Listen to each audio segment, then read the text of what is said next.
Selamat pagi, saya Yovita Adriani, Senior Arsitek dari Bedo Design Concept. Oke, hari ini kita akan membahas tentang tiny house. Tiny house sesuai dengan namanya, tiny artinya kecil dan house artinya rumah. Jadi, tiny house adalah rumah kecil yang bisa menampung seluruh aktivitas yang penghuni mau untuk ada di dalamnya. Sekarang ini orang dihadapkan pada permasalahan urban, yaitu diantaranya adalah harga tanah yang semakin tinggi. Jadi orang ingin membuat suatu rumah yang tidak terlalu luas dan mereka bisa menampung semua aktivitas yang dia inginkan. Orang membuat tiny house, yang satu alasannya terutama adalah masalah budgeting. Jadi dengan tiny house kita tidak memerlukan lahan yang cukup luas untuk membuat rumah. Tentu saja itu akan berpengaruh terhadap harga rumah tersebut.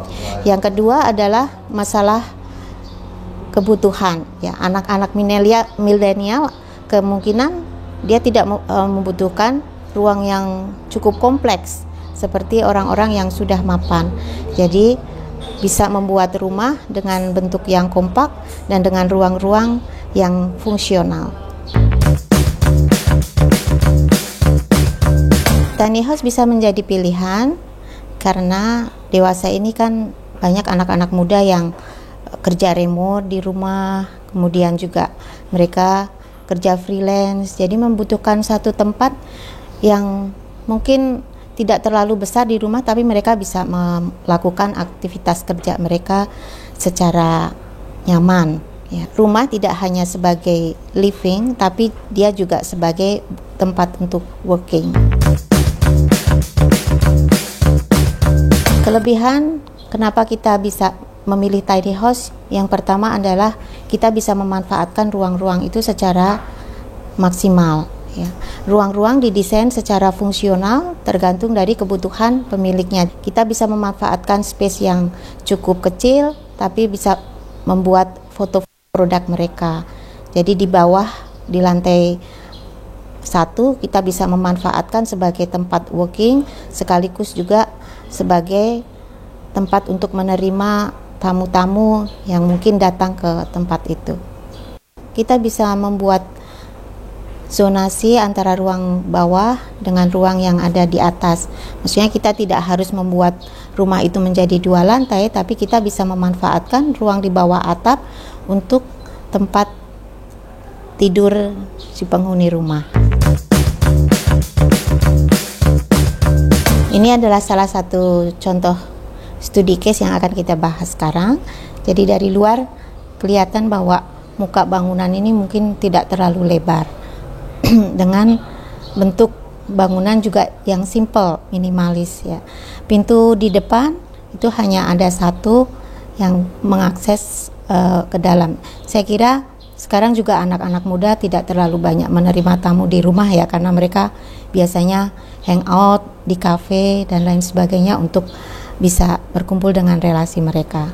Di contoh yang kedua kita bisa lihat bahwa tidak terlalu berbeda dengan yang contoh yang pertama.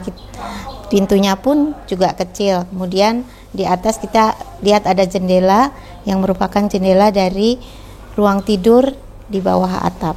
Di gambar selanjutnya kita bisa lihat bahwa di ruangan bawah itu dipakai untuk aktivitas kerja. Kemudian ada tangga kecil di samping yang merupakan akses menuju ruang tidur di bawah atap. Di gambar selanjutnya kita lihat denah rumah yang cukup mungil.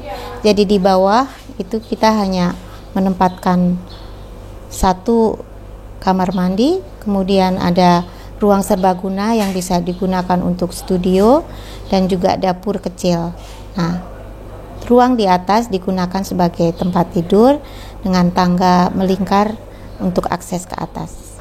Ada satu meja yang ditempatkan di bawah jendela yang bisa difungsikan untuk pekerjaan yang menggunakan komputer. Di dalam ruangan itu juga memperhatikan sirkulasi udara dan pencahayaan. Jadi otomatis ruang juga tidak terlalu panas. Selanjutnya kita bisa lihat di ruangan ini kita bisa memanfaatkan ruang yang cukup sempit untuk dapur, dan di sebelahnya bisa difungsikan untuk kamar mandi dan tempat cuci baju atau untuk laundry. Di sebelah kanannya ada tangga kecil menuju ke lantai atas atau bagian attic di bawah atap, dan di situ juga ada pencahayaan dari atap ya. Jadi ada skylight yang bisa memasukkan cahaya alami pada waktu siang hari.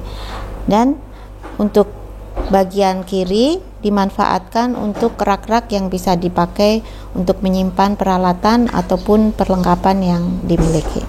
Untuk studi case selanjutnya kita bisa lihat bahwa ruang makan dan ruang dapur itu bisa digabungkan menjadi satu. Jadi pemanfaatan ruang itu betul-betul dilakukan secara maksimal. Kemudian ada space di bawah tangga itu juga bisa dimanfaatkan untuk tempat penyimpanan. Jadi walaupun rumah itu kecil, tapi barang-barang tidak kelihatan berantakan di luar. Jadi jika Anda berminat untuk membuat rumah dengan konsep tiny house, maka Anda bisa konsultasi dengan kita dan kami akan mewujudkan keinginan Anda untuk membuat rumah dengan budget minimal dan fungsi maksimal. Nah, itulah penjelasan saya hari ini tentang tiny house. Semoga bisa memberikan inspirasi dan jadi solusi untuk permasalahan rumah Anda. Tetap di Bedo Talk.